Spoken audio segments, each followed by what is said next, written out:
Real big. I know one day I would do it real big. All right. So today we have Jace Henderson on. Jace, I know you as an incredibly creative person and one of my good friends, of course. But we were back in college just writing songs in the basement together. And now you're a full-time artist, parent, and tech sales professional. That seems like a lot, but we're gonna unpack that a little bit here. But before we do that, could you let us know a little bit about how you define yourself and what you do? Whew. I don't think that question was on the pre-question list questionnaire that we discussed. I'll play it, man. Well, my name is Jace Henderson. I am a father first and foremost. I have two beautiful daughters, 11-year-old who is in competitive cheerleading in 5th grade, and a 6-year-old who is a unicorn right now. She was a unicorn for she was a unicorn for Halloween, and that picture always comes to mind just because that's the type of kid that she is. She just surprises me with just conversations, things that she does in school. But outside of that, I'm an artist as well. So singer, songwriter, producer.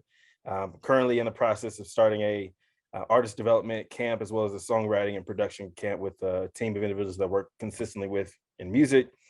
And then outside of that, I'm also a sales professional. So I'm an account executive for a company, for a tech company.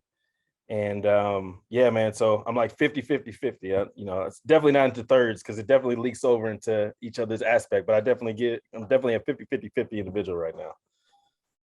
That sounds awesome, man. It sounds like you're really squeezing the juice out of life right now. And let's talk a little bit about the early life, little Jace. How'd you nurture your creativity while you were growing up? Baby J, man, honestly, it's interesting because especially when I talk about the music, because I wasn't always an artist. I was always artistic, always a creative kid. Like I always used to draw, but never really did anything with it. Honestly, didn't start doing music until I don't know if I told you this story before, but we were in college and we attended Howard University together. And one night we had a party. It was at the Cloisters. I don't want to be too specific.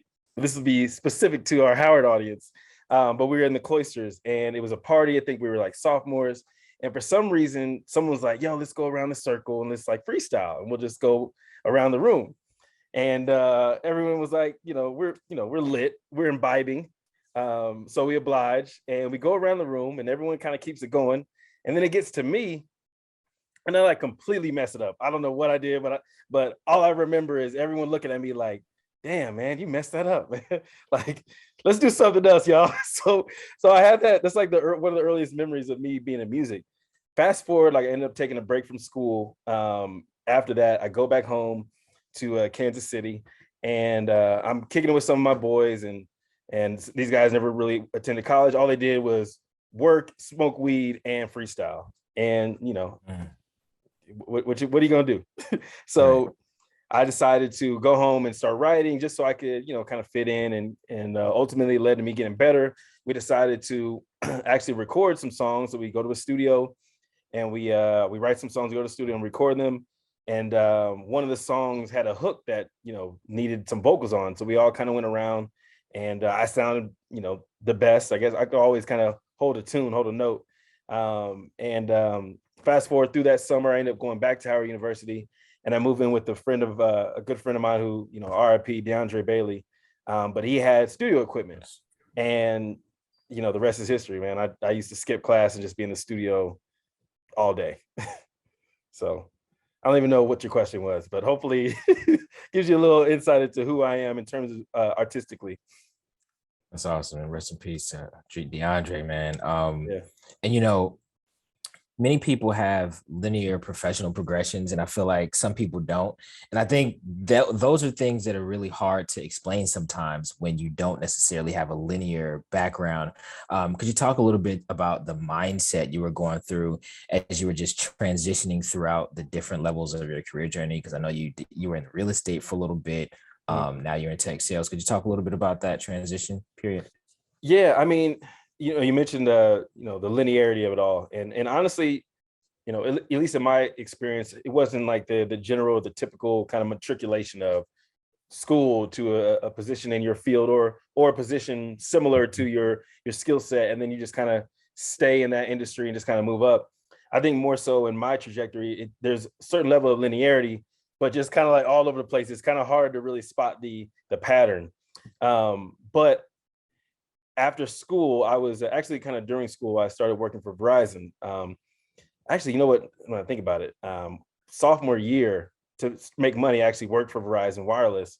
It was like it was like an authorized retailer, so it wasn't like an actual store, but it was in Adams Morgan. And just a quick funny story: my manager, like I used to, have to walk from our dorms. What's the name of that dorm? Meridian. Used to walk from Meridian to Adams Morgan to work, and used to slide in whenever I wanted because my manager apparently was like had narcolepsy, so he would randomly fall asleep like mid conversation with customers. And What? like I swear to you, like literally, I would have to. I was technically like an assistant manager because I would have to handle all these, above my payroll questions and situations because he would literally fall asleep in the middle, just like that. I swear, Wow. it's crazy. So that didn't last too long, but anyway, so I was in sales back then, and then after school, I went back to working for Verizon, but an official location. From there, I got into property management, so I was in leasing for a little bit. I started as a concierge. So just I've always been working with people, whether it's service, customer support, or sales. And I think that Mm. led me to be successful in property management. I ended up becoming a leasing manager, so managing the leasing staff, then managing 2 properties, and then I left there, went to another company. It was in like on the corporate side of it. Left DC, moved to Denver, started a business, working a couple businesses with a colleague of mine, and then from there got into the company, got into tech. And again, like I said, it's all over the place, but trajectory wise, I've always been dealing with people. I've always been able to establish rapport with people. Some of the friendships that I have to this day, that helped me get into the field that I'm in now, stemmed from me managing and being a concierge and leasing in downtown Washington, D.C. So, and currently I'm in the tech space. I'm in UCAS, so United Communications, and it's great. It's been great, and like I said, the success that I've seen there, the skills that I learned through my journey of being in sales and support and customer service, add to me being able to come to work authentic and be successful and be able to relate to customers. Yeah. I mean, I think you said so much there. You like condensed like a almost 15 years worth of just true like hard work into maybe like 2 minutes. So I really appreciate you for doing that. Um Man, I don't know if you could see yeah, what I was doing in my mind to do that. it was like a beautiful mind, like, oh shoot. U There was Street. there was a lot of people in there just Yeah. connected connected dots and stuff, like the telephone companies used to have to do. Oh, who you trying to call? Oh, then they take that wire and plug it up over here. There was a lot of people inside my head doing that right there. So Yeah, no, I understand, man. And that's one of those things that I think comes up a lot when it comes to career journeys. It's like how many years do you have in sales? How many years do you have in XYZ? But you really have 15 years of experience in, customer facing roles. Sales, talking to people, because I feel like transferable skills are probably the most I think the most underrated skill set that's hardly ever talked about. Um, yeah, in any career field. So you use your transferable skills and now you're comfortable and confident in this sales role. Um, I feel like, you know, we're going to transition a little bit into the fact that you're just a creative beast, because I remember those days in the basement. I'd be like, wait a second, that was really good. Jace, did you write that yourself? And so I feel like there are a lot of people that exist that have this creative energy inside them, but they don't necessarily let it out. Why do you think that is from your perspective? honestly, I think that I have a very interesting, like I kind of spoke about my background in music. And I think what's added to my success in that is because I don't have like the formal background or the education and all the pressure that's added from the teachers and from, growing up being a musician and all those things. I literally have such a pure artistic form because I do it just because I want to and love it. I was having this conversation earlier and with my team, and everyone that makes music with me that's on my team. I have a producer, Dante Hayes. He has his own business. He works in healthcare, but also is a superstar engineer. Lyndon Gray, he's an artist I collaborate with frequently. I'll talk a little bit more about that as well. But he has his own business, his own nonprofit. James Michael Brown is probably one of my biggest main engineers and is more of a mentor and it's kind of helped me with this music, as well as the producer I use now. His name is Hanif. And what's amazing about the individuals, and it's all just been so organic how the relationships have come to be. We all have 9 to 5s, like we all have jobs and careers that we do, and we can literally, I can shut my laptop right here, and this is my music laptop. I can shut this down, never look at it again, and be completely successful in whatever I want to do and whatever I end up doing. So the way that I express music and the art is just straight pure. It's just me drawing and me painting however I feel, and it's not necessary for me to, I don't have to sell a record, I don't have to sell albums, I don't have to book a show or anything like that. And I feel like what limits a lot of people is the feeling that, there's no money in it. There's this connotation and stigma that, oh, you can't do it, be a starving artist and everything. And that's something I had to deal with when I took that break from school and I started writing and rapping. And my parents were like, oh, you're gonna drop out of school and become a rapper now. Da, da, da, da. So I had to say, I was very defensive about that. I would just, no, I just do it for fun and just do it for fun.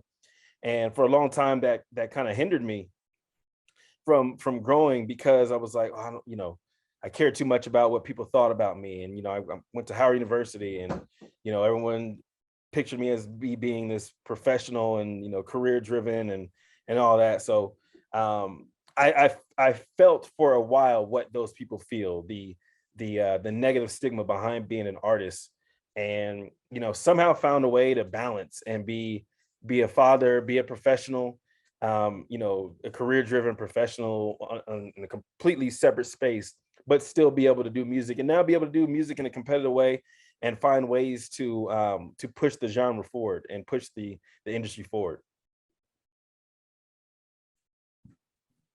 Yeah, man, I think that's so powerful because not too many people really take the time to say, look, this is what I'm going to do, no matter what people think. I think a lot of people need to hear that and utilize that information. When I became a father, man, I stopped giving a about what motherfuckers thought, because it was just me. It was me, her mother, and her. And we were young. I was 23, I believe, when I had my first daughter, and had no idea what the fuck I was doing. Excuse my language. I'm sorry. I don't know if we had no, you can bleep that out, right? Yeah. Had no idea what I was doing and had no peers, man. I was in DC, young, all my friends and colleagues and peers, they were just fresh out of school. A lot of them moved back home, maybe living with their parents or going straight into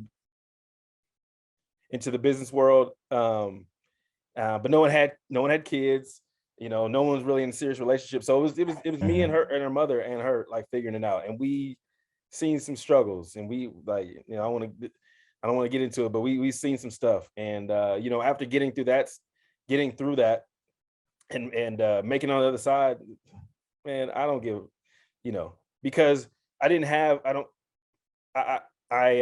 reluctant to take advice and ask questions to people that don't have experience, as most people should. You don't want to ask advice or really listen to those that really don't fully understand what you're going through and can really empathize, and be able to put some context to it. Because a lot of people, giving advice, and this is just human nature, transfer their own beliefs and their own feelings and their own limitations onto people. They project a lot. And so from an early age, I realized that, and, to the detriment to myself and progression in certain aspects, but for the most part, allowed me to get to where I'm at now, where I'm in this space, operating in places where, again, I don't know anyone else that's operating as an artist the way that I am, but also besides yourself, and then also a father, and also full-time employee, and whatever they're doing, so.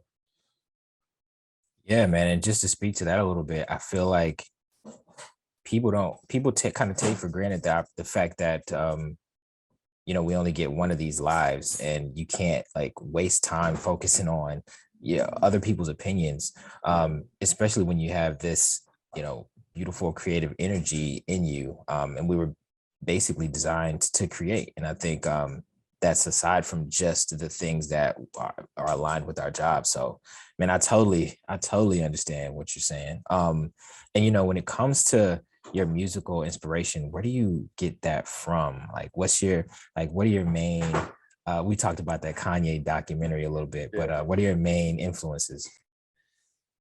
You know what? I literally kind of had a breakthrough the other day when I was just like, you know what? And I guess it kind of speaks to the point I just mentioned, man. Honestly, Kanye is probably one of the biggest inspirations to me as an artist, and my favorite artist of all time.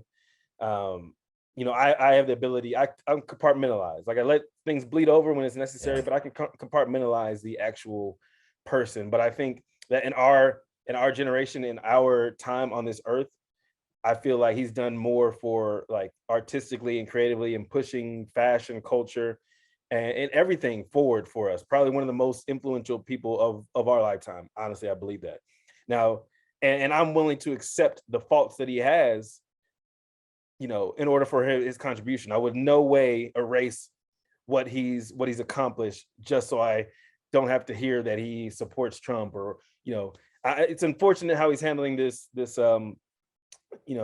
situation with his divorce, but I can't speak on that because I've never been married and dealt with divorce, but I do know that I have children and I have girls, and I know that if something got in the way of that, I don't know how I would act. I know I'd make some mistakes and do some crazy stuff.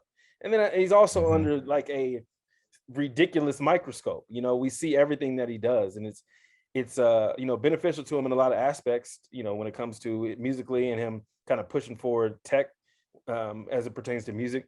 But when it comes to like his personal life, we judge him for how he's moving and everything, and not really taking into account what may be, being how he's handling the situation that he's in. He wants his family, and but anyways, he's a big influence.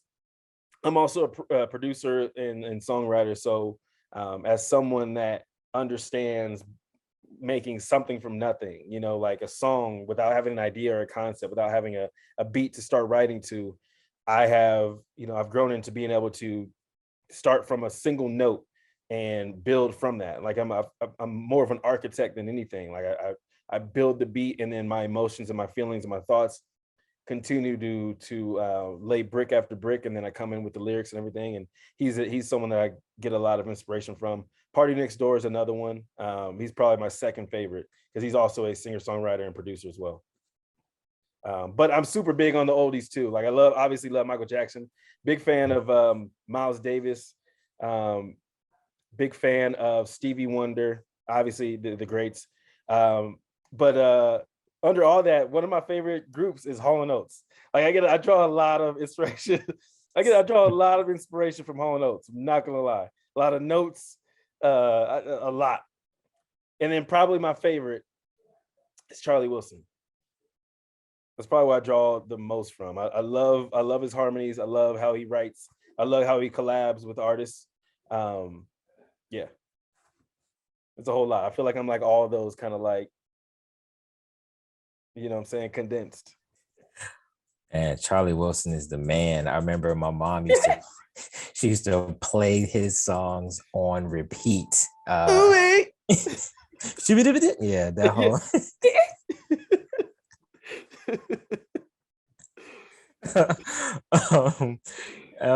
Man, sorry. And so it seems like you're hold on, I'm sorry, I'm just like enjoying this moment. You knew this was gonna be like this. I told yeah, you I was coming in, man. I'm coming in hot. I knew it was gonna be like this. But it seems like you're extremely focused on living life on your terms. And I think that can definitely be jarring to many people, especially the people that are in your life, the people that are closest to you. What do you say to people that are afraid of the opinions of others or even feel stuck where they are when they basically encounter these types of challenges? I mean, honestly, I'm a big believer in like getting back to the basics, and that ideology for me personally stems from I used to have this thing that I would do when I was dealing with an issue or a problem. One of my best friends, Gabriella Hart, would always say I would like go into fetal position, like I would like ball up and like cut everything off, and just ball up and just kind of deal with it internally. When I have the ability, I have a lot of friends, not a lot of friends, but I have like some key people in Mhm. my life that are there to help in those situations. And as opposed to asking for help, um, I would uh, I would just ball up and deal with it and handle it internally. And honestly, that's something that I literally that's kind of held me back in a lot of situations, and it's something I really just had to face recently within my current situation. Like I just got came back from taking a month off from work, personal medical or personal leave, just so I can kind of get my Mhm. mind right. And it stemmed from me, as opposed to stepping back and understanding what the problem is, um, and focusing on that. What I Like I said, my issue usually is just internalizing, but I would say probably my my tip for those is to ask for help, man. Like asking for help is I would say the key is so key. We all have I was listening to a podcast and we all have this misplaced trust in people in individualism, like got it out the mud by myself, started from the bottom by myself. It was just me. You know what I'm saying? Bro, either moving with that ideology and mindset, you're either going to slow your progress down or you're just not going to make it and turn around. Um Asking for help, man, that's 100% number one. Obviously doing the work yourself and trying to approach problems with solution based mindset, but asking for help, man. Like literally my life has completely changed in the past 3 months after I decided to ask for help in one situation, and literally my everything has changed. New job, new career. Um, Me as an artist, I blossomed so much within that period of time. My relationships with my girls has grown, and the relationship with my friends has grown when I've just been able to acknowledge my faults, acknowledge what's going on, the problem, and then asking for help. Yeah, asking for help, using your community. Because I feel like you and I have been in communication a lot more within the past few months. So Mhm. I don't think you've asked me for help, but we've definitely, been talking a lot more, and it's probably a byproduct of you doing that. So man, I'm glad that you did. It's Yeah, awesome. and then surrounding, not really to answer your question, to kind of build the compound Yeah. on that, surrounding yourself by individuals that are like-minded and not like-minded, kind of back to Hmm. that linearity point, even though, we may be different in a lot of areas. I feel like fundamentally you and I are very similar in that we're artists and that we're Hmm. successful in our careers. We love, what I'm saying? You're a father as well, Hmm. and though we do things very differently, that's as opposed to me asking for help from you, there's things that I draw from you, that I gain from our conversation, Um, what I've learned from a lot of successful people, especially those that are artists, is that um, apart from reciprocating that type of those benefits and those key benefits they see from those, is that they understand what it is that the people around them bring to them, and they take from that. But they and they fill it back up. One thing I take from you is your professionalism, and your ability to, though you're real chill and laid back, you still can control a room when necessary. That those are some Hmm. things that I see that I take from you that I've helped apply to myself, and that's why I kept our relationship, in terms of a cadence, because there's things that I take from you, and hopefully I, refill the jar when possible, Definitely, man. I think you've always been, especially one of my most impactful creative influences, especially because you're like, look, I'm a working man. I'm an artist too. And you would say this so boldly. And you would just kind of like almost like as if you didn't care about what anybody thought. And I was just like, dang, I really like this guy. So man, I've always appreciated that about you. And you genuine. So man, this is a really cool time capsule for our relationship, as we continue to grow. But we'll switch over to the speed round, what we call the speed round. All right, let's go. Kansas City Chiefs or Denver Kansas Broncos? Chiefs. I mean, couldn't get it out. no, I don't need to hear it. But what was it? Or Denver Broncos. I mean, what? What kind of question is that? For the audience, I'm from Kansas City, right. And they're like one of our biggest rivals outside of like the Oakland Raiders. But yeah, Kansas City Chiefs all day, every day. You were in Denver for a little bit, so I just I'm in Denver right now. And I'm behind enemy lines, man. Washington D.C. or Denver? Oh, DC for sure. The culture, the food, I would never live there again, and I would never live here again. But in terms of, being formative in my, growth, I learned so much in DC. So many hard lessons have been learned, so much. So yeah. Yeah, and DC is beautiful, man. Oh man, DC. Chocolate ciudad. Equity or invoice? Equity, man. I need a piece of the pie, and I need a residual. I need that check coming in. Let's go. Kanye or Drake? Kanye. Love Drake though. Love Drake, but Kanye is more like he's been around longer, and he's done way more for just the world in general. When I was always just a bit upset when they kind of not upset because we're in this versus kind of world, and you can't compare Donda to Certified Lover Boy. You know what I'm saying? They're two completely different projects. They're two completely different genres. They're two completely different artists. One thing about Drake is that he's extremely relatable, and that's what made him so successful and popular. Kanye and he doesn't bite, but he takes a flow or takes a topic or what's popping and makes it better. Kanye just does Kanye to the ultimate degree and just makes it is just he just paints, man. He picks up a brush and he just paints. He doesn't care what it looks like, but it's just that pure expression that is what's so alluring and what's made him so great. Totally agree, man. Well, I think I'm more on the side of Drake nowadays, but I feel you in terms of like Kanye's impact because it cannot be it can't be replicated. And just to that point, definitely I'll listen to a Drake album before a Kanye album now. Like I just can't. He's now he's just like taking the brush doing it. Saying like, I can't even visualize or interpret the painting that he makes now. I just really appreciate that he's still doing what he does. Drake, I'll throw that thing on real quick and just get to it.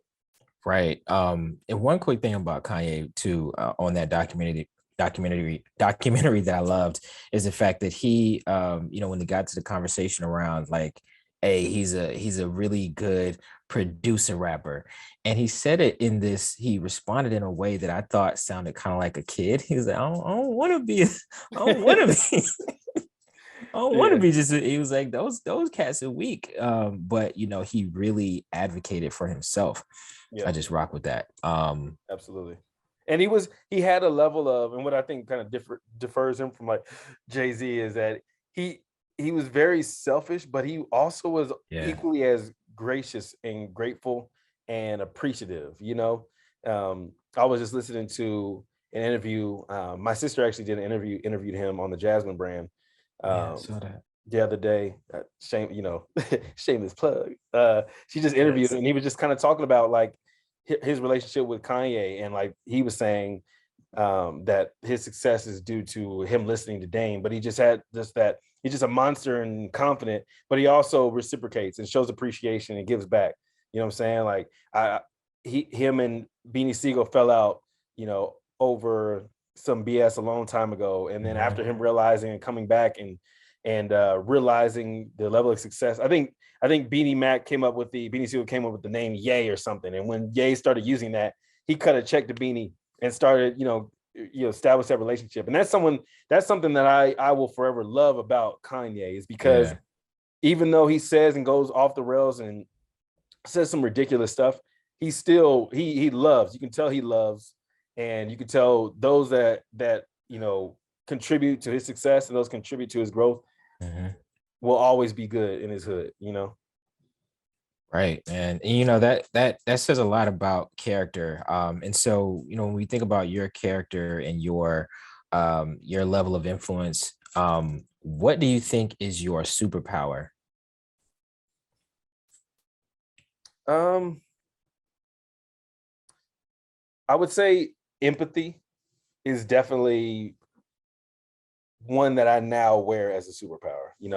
Like for a long time, being an artist and being empathetic it can be debilitating in a lot of situations, right? Especially when it comes to energy. If you're not confident and comfortable enough in who you are, you can really allow people to sip and siphon your energy from you. And as an empath, that's sometimes it happens when you aren't even, when you least expect it and don't even know that it's happening.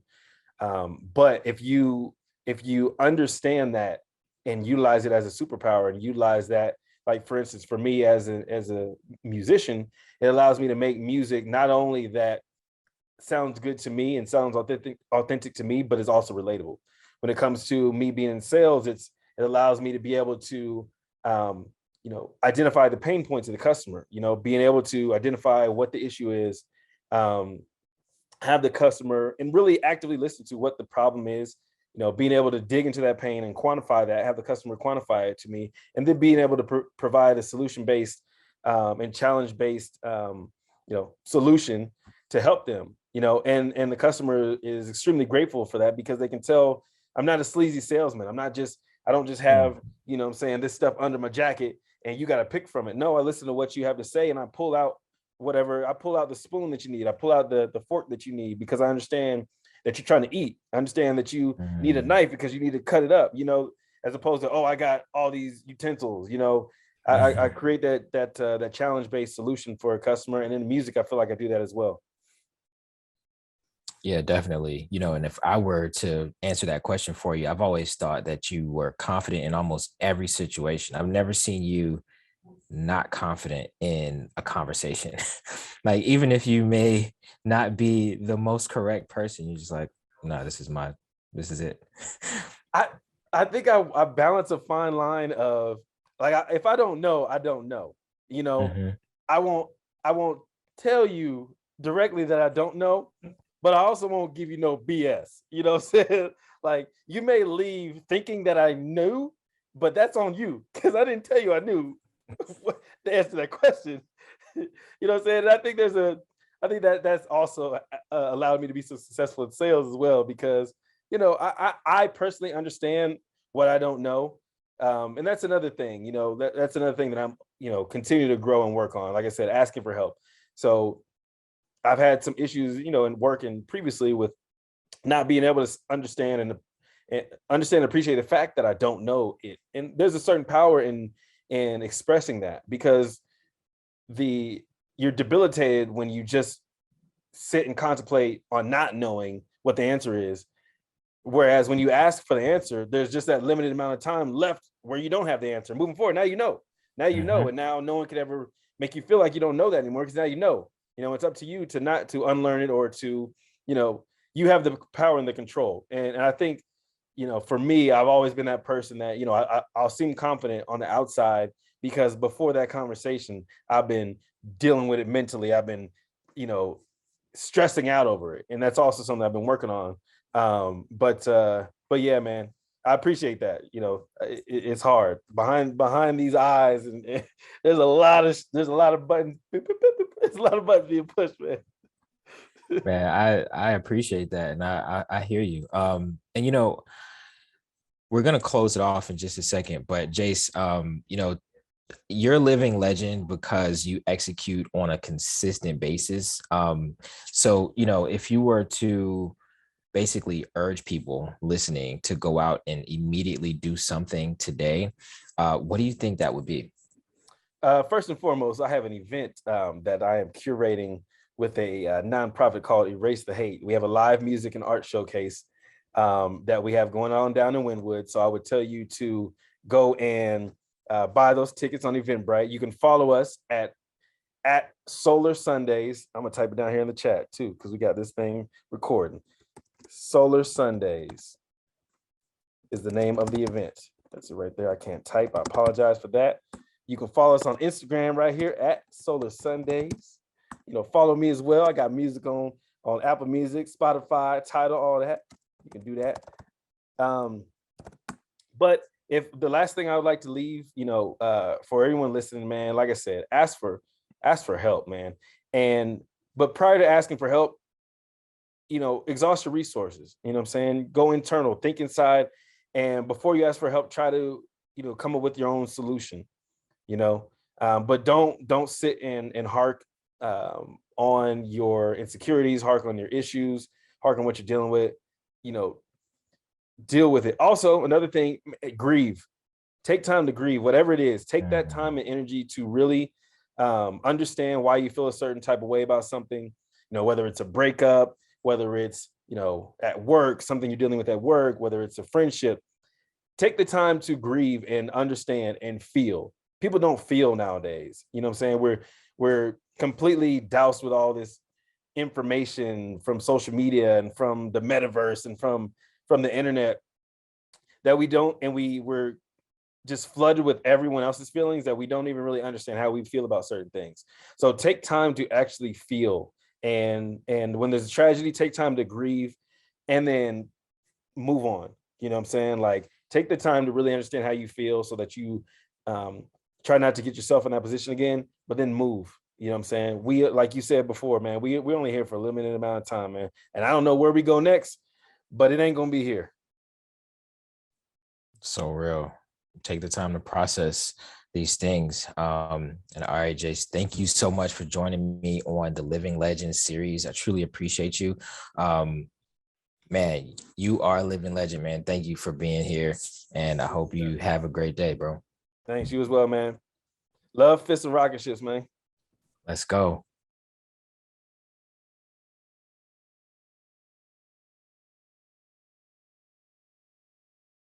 Real big. I know one day I would do it real big. Real big.